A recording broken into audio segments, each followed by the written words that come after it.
Cinerds! Hoje, dando seguimento àquela playlist que a gente já falou, a playlist especial, rumo à Guerra Civil dos quadrinhos. E além? E além, até chegar na Invasão Secreta. Hoje vamos falar de algo secreto, mas não necessariamente da invasão ainda. Vamos falar de Guerra Secreta. Antes de iniciarmos, deixa eu só fazer já uma observação.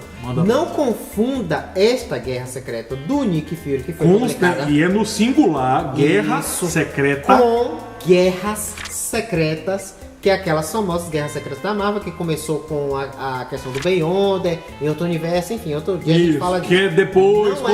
Não é esta Guerra Secreta, e aliás não tem absolutamente nada a ver com ela. Como o Eduardo já bem adiantou, essa Guerra Secreta aqui é também conhecida como a Guerra do Nick Fury.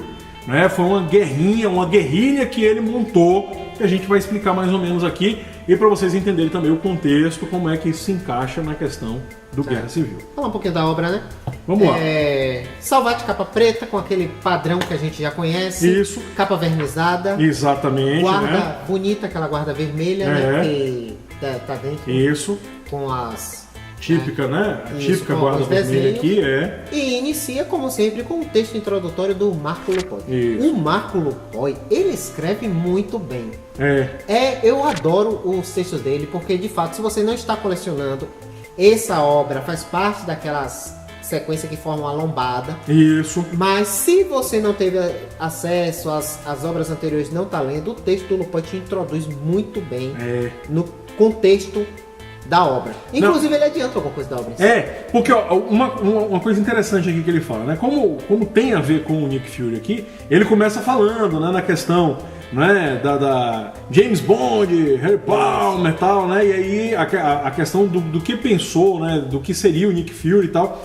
Mas aí ele deixa claro, em 2004 o escritor Brian Michael Bendis revitalizou o Nick Fury novamente com Guerra Secreta, afastando-se da espionagem bacana para adentrar no reino mais moderno da moralidade ambígua, de alta tecnologia e cheio de suspense, como em 24 horas. O que ele estava fazendo, não só fez isso em Guerra Secreta, mas estava fazendo inclusive nos próprios Vingadores. O texto, a roteirização dele vai seguir nessa linha. Exato. Então, antes de falar do texto do Michael Bendis, que é o que mais a gente vai falar, falemos da arte. Gabriele Del Otto. É algo ímpar. Rapaz, vocês vão ver as inserções. Isso. É fantástico. Sim. É uma questão de sombreamento muito diferente daquilo que a gente está acostumado, inclusive fazendo as releituras em termos artísticos de alguns heróis que nós conhecemos. Então, por exemplo, mais chama atenção o Wolverine. O Wolverine tem um trejeito animalesco mesmo, você sente a selvageria no traço dele, né? A Natasha como uma pessoa hiper misteriosa, então aquela mulher que você não... Da forma que ele desenha, você não sabe nem exatamente a forma dela, né? Ela sempre aparece por inteiro. Isso. São aquela coisa de espiã mesmo, né? Umas sutilezas. O Capitão América com um corte de cabelo militar, né? Aquelas roupas, né, de soldado. E por aí o Luke Cage também, você percebe ele diferente. Outra repaginação. A própria Jessica Jones, que também aparece aqui, também repaginada, e por aí vai. Ele usa muito sombra, né? Então, é o que eu ia falar. Apesar que pode não ter sido ele, pode ter sido o arte finalista, que eu não sei se foi ele. Não, mas... eu tenho que olhar aqui depois. Mas ainda assim, ele... Tudo ele. Então pronto. Porque a arte dele, de toda sorte, foi pensada para utilizar sombras, mesmo que não tivesse sido ele. Tudo ele. Então. Gente, é um misto daquela arte realista... Sim. Com uma coisa meio aquarelada, assim, meio lavada em alguns momentos. Arte realista lembra um pouco o Marvels, mas é um estilo próprio. Sim. Gente, olha, a arte realmente única, é uma coisa bem diferente, é fantástica, É muito bom e eu gostei porque ele inicia e finaliza com essa arte. A gente não tem, porque...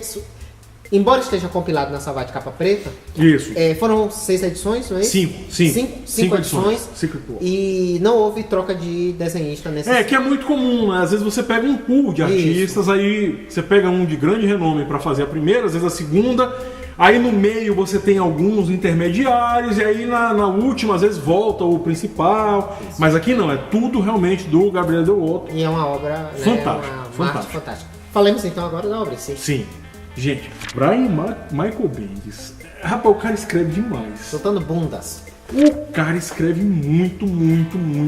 Aqui, essa capa preta é um pouquinho diferente, que não tem a história até aqui. Tem só a introdução realmente do editor. Uma contextualização. Isso, tem só a questão do editor. Que avança, inclusive, na obra. Ele já cita algumas coisas. Exatamente. Ela tem um pouco de questão temporal. Porque ela trabalha... brinca com linhas temporais diferentes. Inclusive, isso que você falou foi uma coisa que, como se trata de uma guerra secreta e é uma obra sobre espionagem, o que é que o Bendis fez? Ele trabalha muito com a questão do flashback, então é apresentado um determinado período temporal e note, ele só vai fechar o arco mesmo, você só vai saber o que está acontecendo no 5. Gente, a escrita é magistral justamente por isso. Ele não tem como... Vai acontecendo as coisas, vai acontecendo a ação, só que você não sabe o que está acontecendo. Você não consegue encaixar.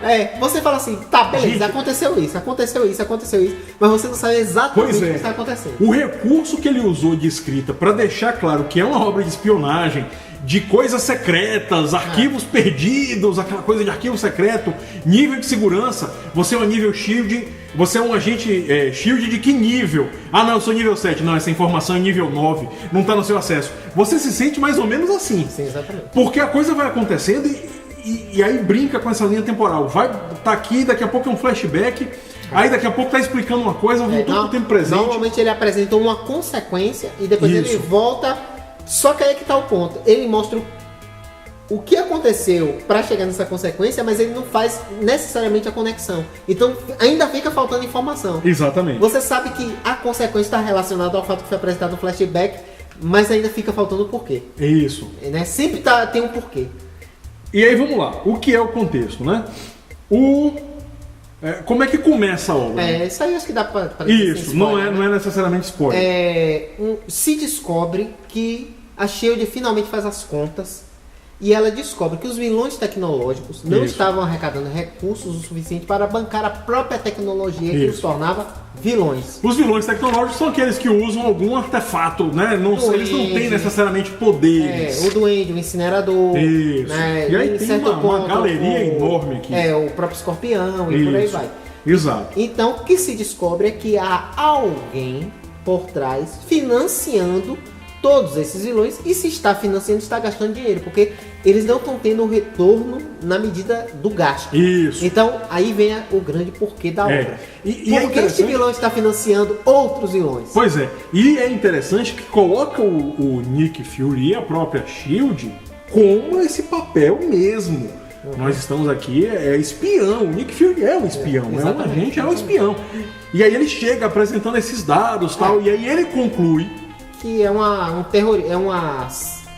mecanismo terrorista, né? Isso, não deixa, uma grande comunidade terrorista, uma ordem terrorista. Ou seja, como é terrorista envolveria a SHIELD, senão ele não participaria. Exato. E ele chega à conclusão, isso está logo no início, também não é nenhum grande spoiler. Não. Ele chega à conclusão de que possivelmente a primeira-ministra da Latvéria, a Lúcia von Bardas, recém-eleita, é que estaria por trás disso. Ele entrega todos esses dados para o governo americano. E o governo não faz nada. O presidente manda ele engavetar o assunto. Vai resolver no nível diplomático. A gente ouve muito isso. Exato. Vamos resolver esse nível diplomático. E aí, o que é que ele faz? Daí a justificativa do título, a Guerra Secreta. Ele não aceita essa posição de diplomacia, porque ele sabe que o pau está comendo, os vilões estão agindo. Ele tem que descobrir. E ele monta um response team. Exatamente. Ele pega alguns heróis especificamente. Isso. Vamos lá. Capitão América, o Homem-Aranha, Wolverine, o Demolidor, Luke Cage. Exato. E a Natasha Romanoff, que é a agente que já estava lá infiltrada esperando eles. Nem eles sabem exatamente o que eles estão fazendo. Gente, você percebe realmente o clima de espionagem aqui. Lógico, você sabe o tempo inteiro que está lendo uma história de heróis. Mas você percebe isso porque a história, o plot, Eduardo começou falando do plot, mas a história começa no tempo presente e o Luke Cage sendo atingido. Isso. E aí o resto vai ser... Como assim sendo atingido? Do nada, né? Alguém chega lá e dá um caldo e ele vai parar na UTI. Exatamente. Ou seja, é uma história desenvolvida para explicar esse porquê. Isso. Por que aconteceu isso com o Luke Cage? Isso. Aí, pronto, começa tudo isso, o capitão vai lá fazer uma visita. Quando chega lá, ele tá meio misterioso. Eu sabia que isso ia acabar acontecendo e tal. Nunca diz o que é que aconteceu. Quando o Nick Fury acontece, quando ele chega lá pra fazer uma visita ao Luke Cage, o Capitão só falta matar o Nick Fury ali. Exato. Aí você fala, pô, o que é que tá acontecendo? Exatamente. Pra você ver o nível de segredo da guerra. Da mesma forma que os fantasmas do passado voltam pra assombrar o Luke Cage, começa a voltar pra assombrar todos os outros. Exatamente. E eles sem saber o que é. E até eles estão perdidos. Você sabe que tem alguém por trás, Isso. mas não diz exatamente que. Você nunca sabe quem. Os próprios vilões falam: olha, tem alguém aí me financiando, mas eu não sei quem é. Exatamente. Né? E paralelo a isso, eles criam um personagem para esta obra, né, que tem uma participação importantíssima. E aí eu quero chamar a atenção porque ela é claramente inspirada. Eu não achei isso em lugar nenhum. Mas pra mim é a Angelina Jolie. É a Angelina Jolie. É a Angelina Jolie. Essa personagem que aparece aqui, acho que a gente pode falar, né? Que a gente já deixa claro que não tem a ver com o que a gente vê na série. Mas é a Daisy Johnson, que é a Terremoto lá que a gente vê na Marvel's Agents of S.H.I.E.L.D. Aqui ela aparece, só que num contexto diferente. Num contexto diferente.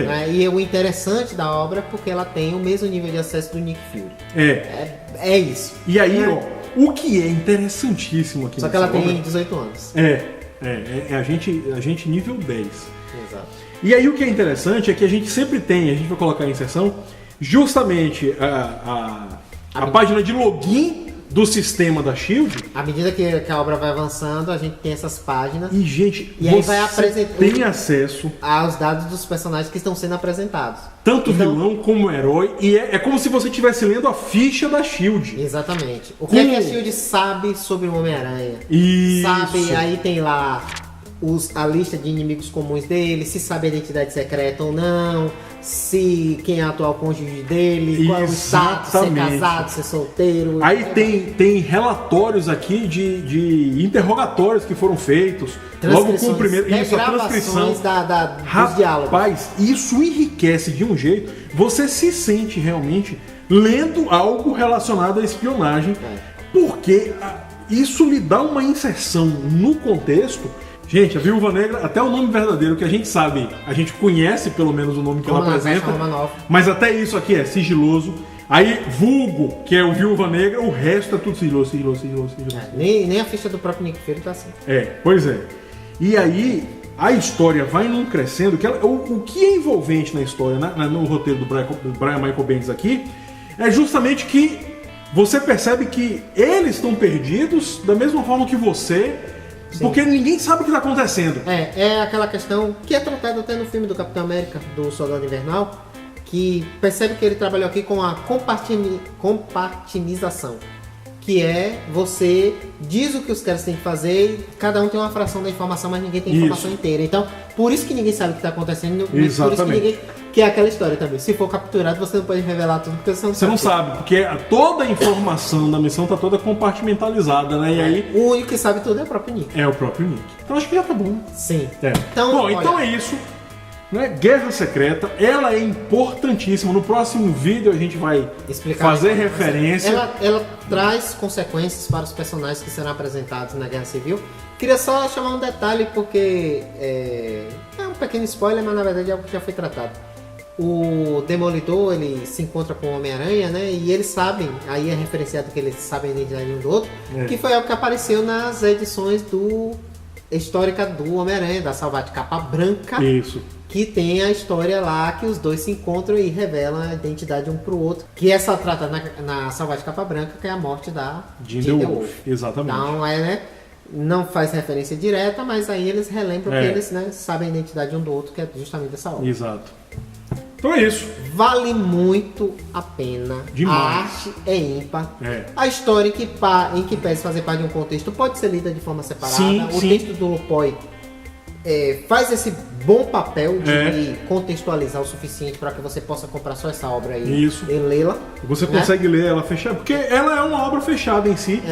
Embora tenha consequências. Tem consequências, mas é uma obra fechada em si que, apesar dela ter consequências futuras, você vai ler ela tranquilamente, de início, meio, fim. Tudo bem que tem as consequências, mas você consegue finalizar e se dá muito satisfeito. Então, É isso. Então também nós estamos satisfeitos.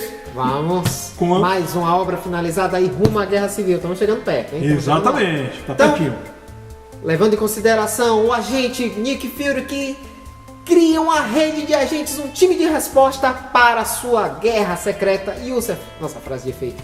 Para não termos problemas nem com royalties, nem com direitos autorais, nem com a compartimentalização de missões. Basinhos, que é o Cinex. Grande abraço, gente.